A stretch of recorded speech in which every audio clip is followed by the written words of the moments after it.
আজকে থেকে ঠিক 2 মাস আগে প্রধানমন্ত্রীজি এটা সূচনা করেছেন জনজাতিদের জন্য এই অভিযান, এই এই এই যোজনা উনি এনেছেন। সারা ভারতবর্ষে বিকশিত ভারত সংকল্প যাত্রা থেকে শুরু করে এবং এই সমস্ত কিছুর মাধ্যমে যে অন্তিম পর্যায়ে মানুষ যারা ঠিক তাদেরকে শক্তিশালী করতে হবে। এখানে আছে 24,000 কোটি টাকারও আজকে সমস্ত এই ধরনের জনগোষ্ঠীর মাধ্যমে, যেখানে উনি ওনার বিভিন্ন প্রকল্পের মাধ্যমে সহযোগিতা দিয়ে এগিয়ে আসছে। এবং আজকে যেখানে বলছেন এখানে শুধু প্রত্যেকটি মানুষের কাছে, রাজ্য সরকারও যেখানে এর মাধ্যমে আমরা মাননীয় মুখ্যমন্ত্রীর নেতৃত্বে প্রতি ঘরে সুশাসনের 2য় পর্যায়ে আমরা কাজ চলেছে।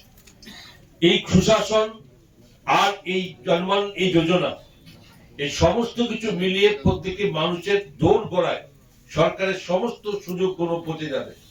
আপনি এখানে বিভিন্ন স্কিম আছে, স্কিমের লম্বা।